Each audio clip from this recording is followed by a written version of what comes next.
How could I have fallen for the daughter of a servant? It was just a fling. Nearby, amidst the clinking glasses and lively chatter, a man stood at the center of attention, cold, noble, and utterly nonchalant as he tossed out those words. Unable to afford this game of love, I clutched my cheap birthday gift and slipped away silently. 2 years later, however, he grabbed my hand tightly, his former dignity gone, desperation etched across his face. "Sway Sway, don't leave me again," he pleaded. "This time we're in Hong Kong for business negotiations with a supplier under Tianxian Group subsidiary. As Fu Yanxi, the young heir of Tianxian Group, shouldn't normally be here." His sudden appearance silenced the boisterous private room instantly. Paying no mind, he handed his black trench coat to his assistant behind him and naturally took the seat of honor. The supplier's manager, who had been bossy moments ago, now beamed with fawning smiles, showering him with Mr. Fu this and Mr. Fu that. Just as Shen Huai, a girl from our procurement department, gasped beside me, "Oh my God, he's devastatingly handsome." I glanced up. He seemed not to notice me, or perhaps he'd long forgotten. I pretended indifference, yet felt his gaze on me. When I furrowed my brow to look again, he was smiling politely at the procurement manager, exuding an air of courteous distance. My phone vibrated endlessly in my pocket.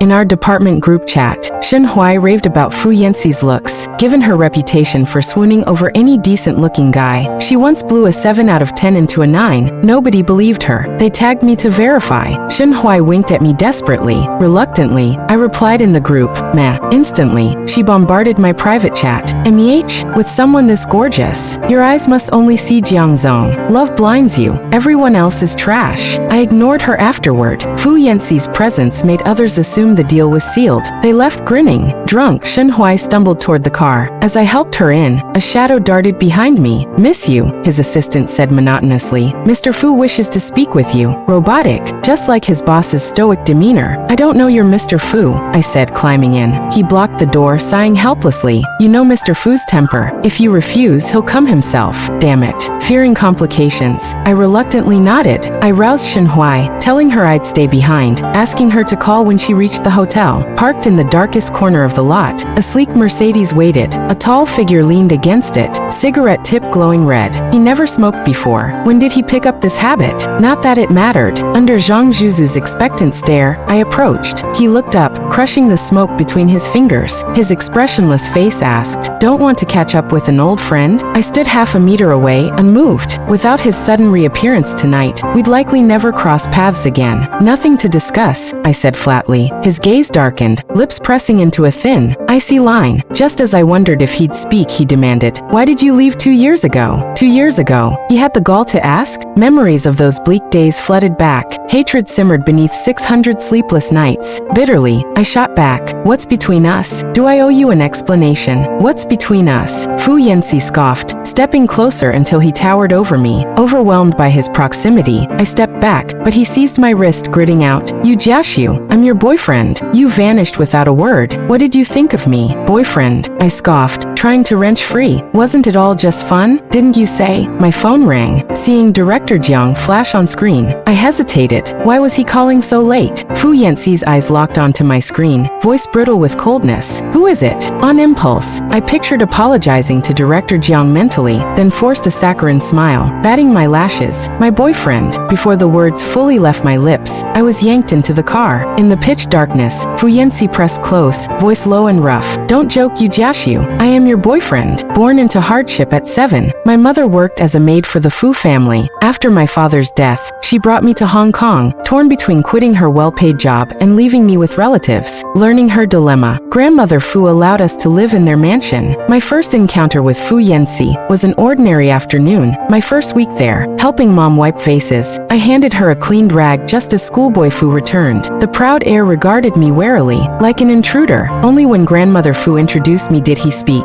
"Why isn't she in school?" Fearing he'd demand to skip class 2, she hastily replied, "She starts tomorrow." Thus, I entered his elite kindergarten. Mom drilled into me, never anger Fu Yanxi. With parents rarely home, he was raised like royalty by Grandmother Fu. Offend him, and we'd be thrown out. so I avoided speaking to him altogether. One day, he suddenly grabbed my arm. "Are you mute?" Raised by my fiery grandmother, I snapped. "Old lady's your mom." Shock froze his tiny face. Regret hit instantly. Would mom lose her job? Would I get beaten? Miraculously, nothing happened. Instead, he started talking to me. "I can't finish this," he'd say, offering chocolate bars between classes, proudly tilting his chin. "Try some." I gobbled them down. The best chocolate ever. Melting sweetness without bitterness. "Good." I nodded frantically. Beaming with missing teeth, he vowed, "Next time I'll bring more." Despite our vast divide, we became friends. Knowing him for over a decade, I believed him stubborn but kind-hearted, until those cutting words left his lips. During my darkest days, when mom left the fuss to open a breakfast shop, collapsing suddenly while scouting locations, diagnosed with a brain mass requiring urgent tests, I craved his presence. His phone rang busy. Our apartment stayed empty. He vanished without explanation. Even reaching out through his friends yielded nothing. They mirrored his aloofness. "Hasn't contacted you lately?" One wealthy cousin smirked, handing an invitation. "Tomorrow's his birthday at Royal Pavilion. Come if you dare." Armed with straight A's, scholarships, and corporate offers, I refused self-pity, yet burned with shame. Thankful but tense, I accepted. At mom's hospital bedside, clumsily peeling an apple, reduced to shreds, she asked softly, "Isn't today the young master's birthday?" Still calling him that after years away. "We haven't spoken in weeks," I admitted bitterly. "He probably wants out." Patting my head, she urged, "You've known each other forever. Face him. No regrets." Her push broke my paralysis. Cowardice? Never. I'd accept breakup, but not radio silence. When I stepped back into our little home, I hunted out the birthday present I'd prepared long ago, a painting. It captured the day he confessed. An 18-year-old young master, cheeks flaming for the first time, standing behind me, nervously threading his fingers through mine. It was the first time I'd ever painted him. We had taken art lessons together. The old madam hired one tutor for us both, because back then he wanted to do everything with me. I have no gift for painting, and he always teased that my work was ugly, yet he saved every single piece. In junior high, I gave a hand-painted landscape to my deskmate for her birthday. Fu Yanxi sulked for days until I took the picture back. Our memories were almost too sweet, until they were ripped open in the cruelest way. I wore an out-of-date gown, clutching a cheap but carefully wrapped gift, and crashed a world that was never mine. Fu Yanxi stood like a prince at the center of the crowd, every gesture aristocratic.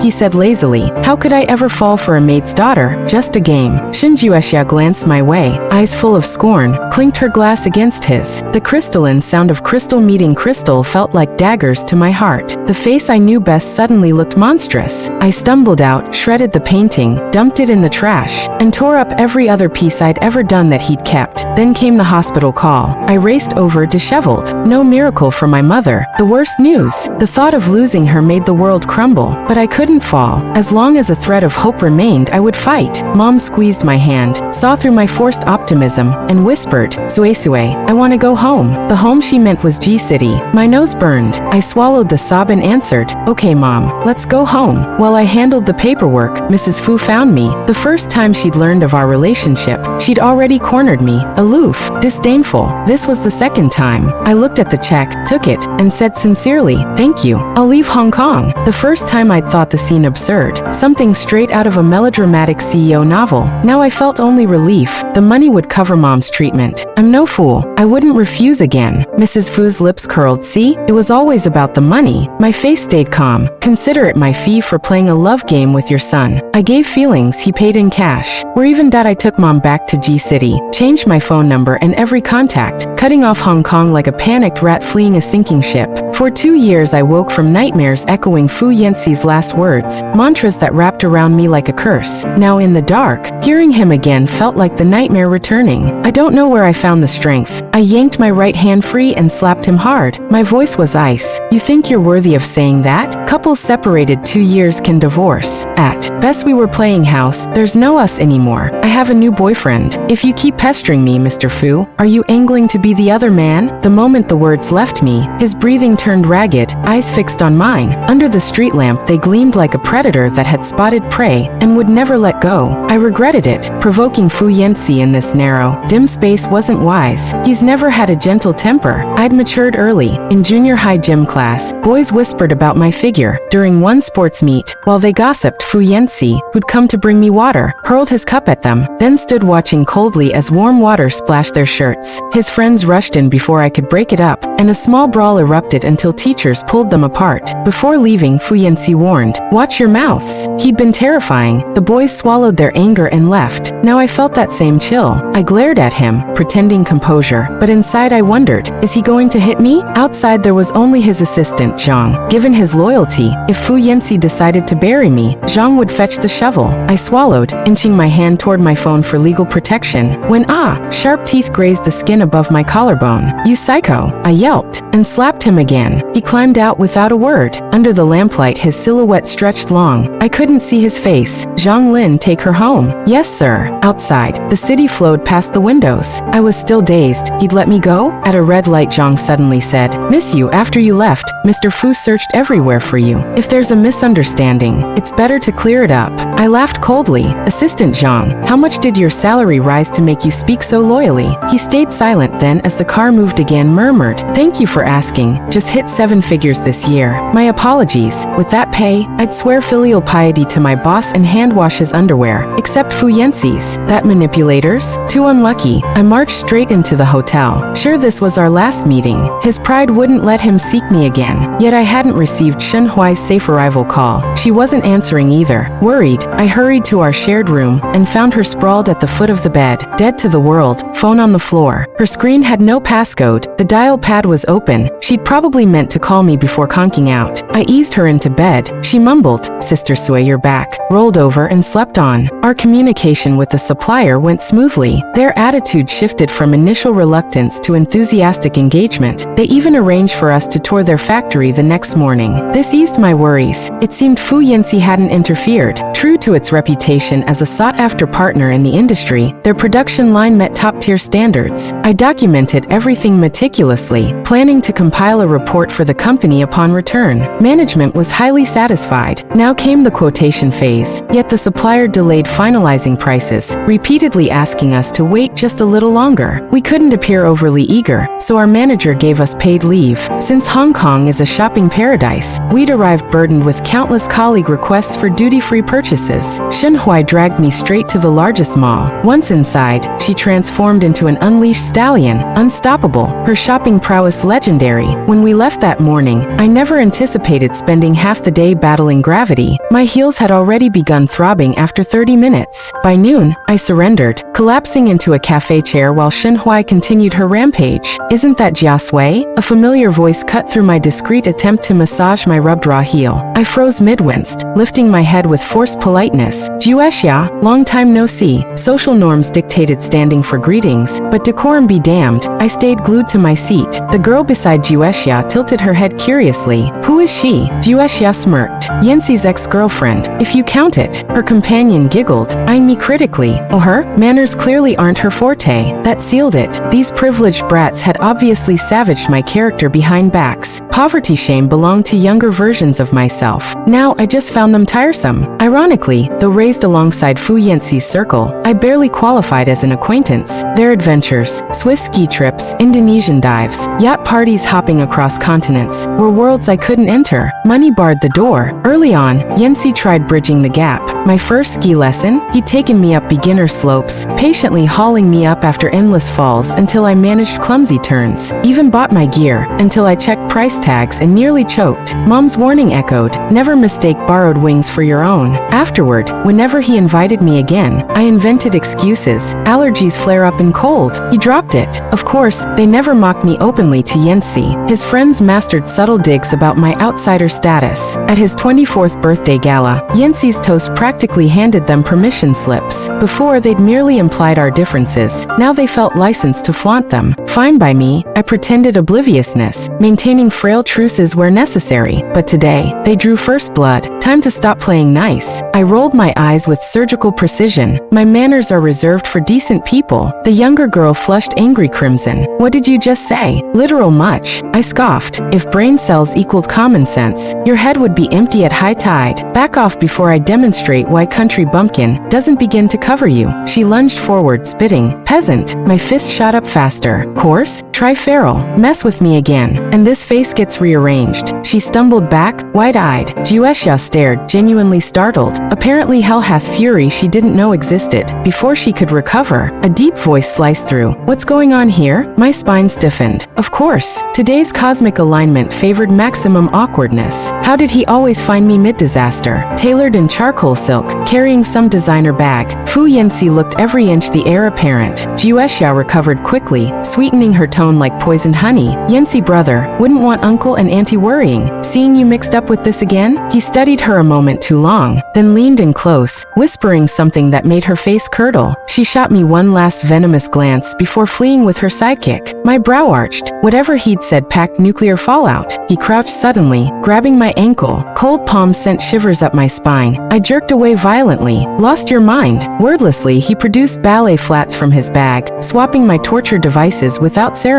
Stuffing my heels into their box, he rose, studying me intently, eyes stormy with unspoken things. Finally, making trouble again, sway sway? Before I could escape, another voice called, Jia sway. Turning slowly, dread pooling gut deep. Him, wasn't he supposed to be continents away? Jiang Wenxi approached, smiling warmly. The company values this supplier deeply, sent me personally to oversee negotiations. And, his gaze flickered past Yanxi, wanted to see you. We agreed to meet Shen Huai at the plaza entrance. Later learned he'd tracked me via her live location updates tagged hashtag shopaholic on duty. The accompanying photo was blatantly one of me sitting in a coffee shop, secretly massaging my feet. Well, no wonder. Very soon, Shen Huai came running over with arms full of bags. When she saw Jiang Wenxi, her eyes lit up, and she greeted him boisterously. Mr. Jiang, what brings you here? She screeched to a halt in front of us, her gossipy gaze sweeping between me and Jiang Wenxi before she smirked mischievously. Oh, so you're missing our sway sway sister, huh? Jiang Wenxi had an easygoing demeanor, and Shen Huai's lively nature made their banter flow naturally. My lips twitched. I didn't know what Jiang Wenxi was thinking. He didn't deny it either, just offered a gentle smile. Fu Yanxi had followed us out earlier, standing not far away. Who knew how much he'd overheard? Just days ago, I told a harmless little white lie right in front of him, so now I could only stay silent. Jiang Wenxi took the bags from Shen Huai's hands. Let me carry these for you. Oh, how embarrassing, she protested, yet her actions were anything but hesitant. She shoved everything into his arms. Shen Huai's eyes widened as she spotted Fu Yanxi, instantly adopting her signature fangirl expression, torn between wanting to rush over and holding back. She leaned in close to whisper to me, "Did you see young Master Fu? Why's he here?" "Coincidence," I muttered. "Should I go say hi?" she asked tentatively, fearing she might blurt something outrageous. I quickly pulled her back. "Darling, strongly advise against it." Disappointment clouded her face as she relented. "Fine, but such a waste." Our manager, having learned Jiang Wenxi was in Hong Kong, suggested a group dinner that evening. We decided to head back to the hotel first. Before leaving, I remembered something unfinished. I sent the others ahead to hail a taxi while I approached Fu Yanxi. "Give me back my shoes, and tell me how much the pair you brought cost. I'll reimburse you." Fu Yanxi clutched the shoe bag tightly. "Keep them till next time." I reached for the bag, feigning distress. "What now? I don't want to see you again. My boyfriend will be upset." He refused to loosen his grip, his jaw clenched, throat working rapidly as if suppressing emotions, even a flicker of hurt in his eyes. Confused, I stared at him. 2 years ago, he was the one who said let's play. Now after 2 years, he wouldn't let go. What did he really want? Was this love game truly that entertaining? Annoyed, I finally let go. "Forget it. They're yours. Free gift." Turning away, I ignored his soft call of my name behind me and walked straight toward Jiang Wenxi. After dinner, Jiang Wenxi rode with me and Shen Huai in a car, taking the front passenger seat. As usual, Shen Huai got drunk and slumped across my lap. In the quiet car, memories of earlier made me cringe. I addressed Jiang Wenxi awkwardly.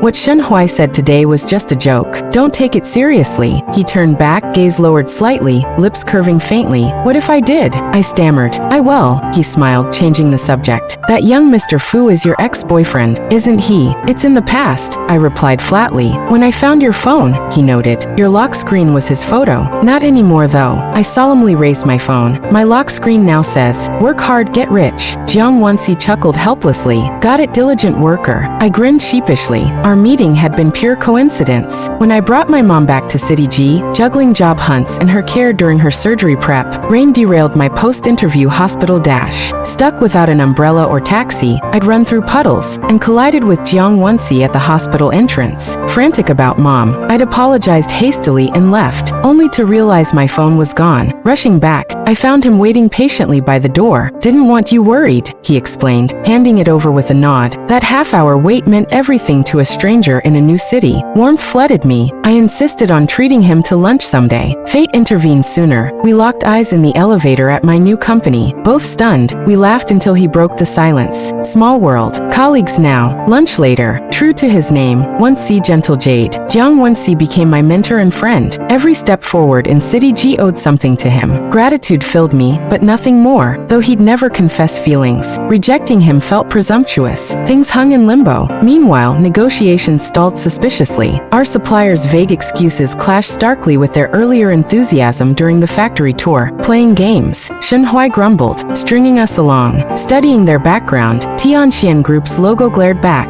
Cold realization dawned. I'd changed my number long ago, yet certain digits burned into memory. Hands trembling, I typed a message. "Really? Come find me. You know where I am." Gripping the phone till my knuckles whitened, fury simmered. That corrupt bastard. Shenhui mistook my tension for work stress, shrinking timidly. "Sis, I know how hard you worked, but this isn't worth getting sick over." Patting her head gently, I forced calm. "You're right. Fresh air." She flinched like a scolded puppy. "Oh, okay." Hailing a cab alone, I headed straight for him. Multiple knocks went unanswered. Texts ignored. Then a hunch paid off. Entering with a memorized code. Still his birthday, damn him. The familiarity punched breathless. The hallway decor? My long-destroyed paintings, painstakingly taped back into place. My heels sat neatly on the rack. Matching mugs, our DIY project, leaned together like lovers, forming a heart. A yellow sticky note clung to the fridge. "Don't eat my ice cream or sleep on the couch." Ripping it off left adhesive ghost marks. Bedroom door stood open. Sound leaked out. There he sat cross-legged in gray loungewear, bathed in sterile light, focused entirely on taping together the very scraps I'd torn 2 years prior. Stacks piled high beside him. My vision reddened. Charging forward, I flipped the board over. "Is this meaningful?" He blinked. Stunned, "Sorry." "You are sorry." I spat. "But your mom already paid up.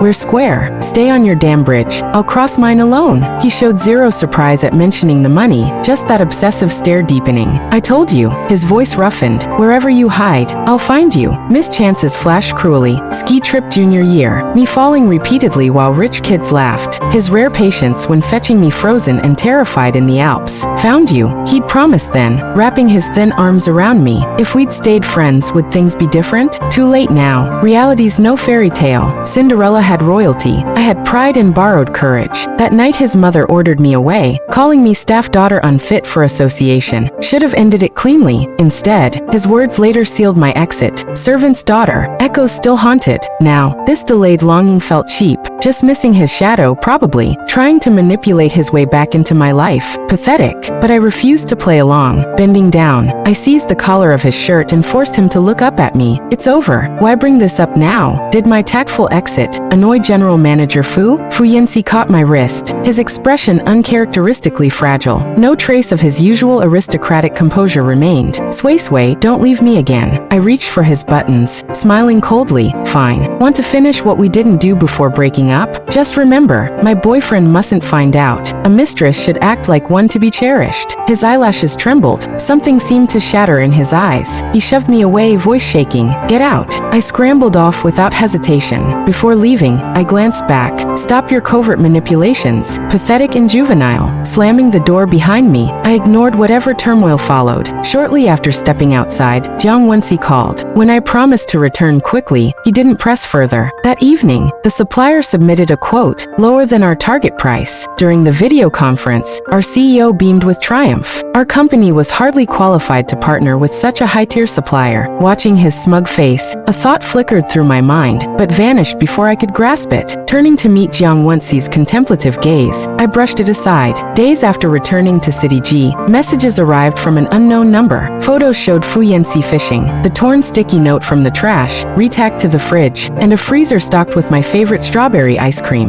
My reply was curt, "Keep harassing me and I'll change my number." He stopped messaging after afterward. 2 years prior, barely surviving death's door, my mother grew increasingly anxious, convinced she'd abandon me alone. She obsessed over my marriage prospects. At dinner, she piled my plate. Sway, sway, any eligible men at work? Bracing myself, I deflected. Only women. Her silence stretched until she murmured decisively, that works too. Now I froze. Mom, you're progressive. I deadpanned. She persisted. Then there is someone? Director Jiang? My temple throbbed. She's a walking paradox. Her first hospitalization had left her fixated on him. He'd visited on behalf of the company, yet she hailed him as dependable. True enough, but romantic sparks? None. Just friends, I insisted. Her wistful sigh followed. If only it were your young master. My appetite died instantly. I never revealed why I broke up with Fu Yanxi, settling for incompatibility. Having served the Fu family decades, watching him grow up, she adored him, especially when he charmed her youthfully. In her eyes, no suitor rivaled Fu Yanxi. Her tone turned grave. What if I'm gone? Who'll care for you? My nose burned. Don't talk nonsense. You'll live centuries. Post-dinner cleanup coincided with a ding-talk alert. Resigned. I opened my laptop while she poured tea. Midway through my manager's passionate department roadmap speech, a thud echoed from the kitchen. My heart ceased. Bursting inside, I found her collapsed, clutching her head.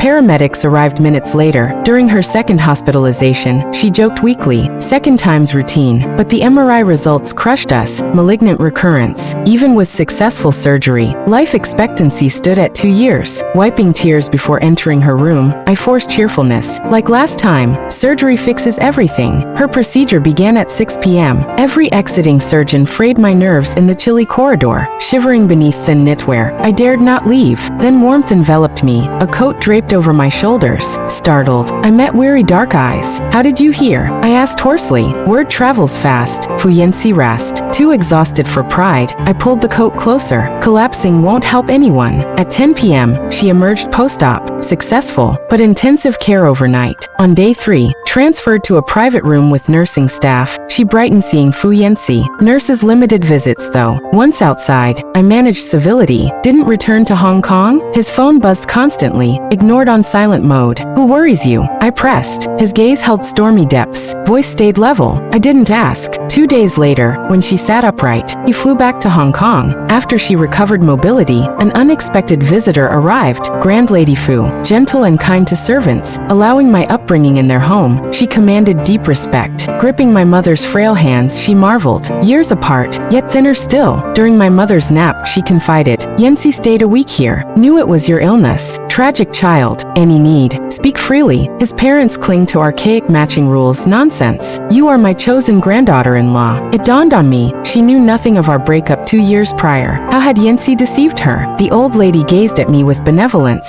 You two children shared over a decade of affection. Yanxi would leap from the second floor just to see you. How could they fail to recognize it? After ignoring him for 20 years, they suddenly act like strict yet loving parents. Preposterous. Her words struck me dumb. Jumped from a building? When did this happen? My mother recovered well after surgery and was discharged 2 weeks later. On the day of her discharge, Fu Yanxi arrived again. Naturally, he took her luggage and walked into the residential complex. One of my mother's acquaintances greeted her. Sister Wu, you're discharged? Let's dance square dancing together soon. She gestured at Fu Yanxi. Is this your son-in-law? Handsome fellow. My mother beamed, neither confirming nor denying, clearly relishing the compliment. Fu Yanxi smiled politely, endearing him further to her circle of friends. Inside the apartment, Fu Yanxi hesitated for a split second. The superficial calmness in his eyes dissolved, replaced by intensity as his gaze swept every detail, memorizing each fragment. When my mother retired to rest, I sat beside him hesitantly. Does your leg still hurt? He froze, then stared at me, lips parting softly. It stopped hurting long ago. My nose prickled with sudden sympathy, imagining the pain he must have endured when he jumped from the second floor, fracturing his leg, but still dragging himself away. Only through the old lady's account did I learn that during those 2 weeks unreachable, he'd been confined by his parents. They'd forced him to meet a business partner's daughter. He refused, insisting he already had a girlfriend. That's when they discovered my existence. They deemed it shameful. A servant's daughter bringing disgrace to the Fu family. They imprisoned him, cut off all contact, hoping to break him. Simultaneously, they approached me with hush money to end things. I refused. Fu Yanxi held firm too. His parents actually kept him locked up for a week until he threw open a window and jumped from the second story into the garden. The fall fractured his right leg, requiring 10 days in the hospital. At the time, the old lady was abroad in a sanatorium due to health issues. Upon her return, she flew into a rage, forcing his parents to back down. That year, he'd charged toward me without hesitation. Only now did I feel the urge to excavate festering wounds and expose them to sunlight. My voice wavered with choked timidity. I went to your birthday party, heard everything you said. I didn't know you'd come. You're the last person I'd ever hurt. Regret and anguish filled Fu Yanxi's eyes. Back then, I couldn't protect you, he said. If I hadn't acted indifferent, they'd have restricted my movements further. By the time I found you, you were gone. His voice softened. These past 2 years, I've worked tirelessly to grow stronger. Now I can protect you. That's why I'm here. Tears blurred my vision. A sob clawed at my throat. If only I'd been braver then. Approached him, demanded answers. We could have avoided these lost years. Thankfully, I'd grown too. Now I dared ask again. Sway, sway, he murmured, yearning to hold me but restraining himself, settling for tender scrutiny. Without hesitation, I buried myself in his embrace, weeping. I don't have a boyfriend. You're not the other woman. His touch and voice were featherlight. I knew, from the moment I saw you again. Then why were you angry? Fu Yanxi looked utterly wronged. Because you kept calling him your boyfriend. He's not. I laughed through tears. You are. My mother was currently dominating the square dance floor, moves crisp and radiant, bewitching half the elderly men present, hardly like a patient. Her philosophy? Life's short. Joy is a day, sorrow is a day. Live each day fiercely, as if it's your last. Midway through a song, she switched partners to a dapper gentleman in a black duster coat, silver hair swept back a la gentleman. Absurdly, he reminded me of Fu Yanxi. Wonder what he's doing now. Want some ice cream? Someone sat beside me. A strawberry cone appeared before my face. Eat. I accepted, biting down. Sweet tart perfection. Fu Yanxi grinned, his handsome face glowing under street lamps, pearly teeth mesmerizing. My pulse quickened. Did you sneak any? I accused. Nope. Prove it. Fine. He cradled my chin. Unfazed, I took charge. My young master behaved. Didn't cheat.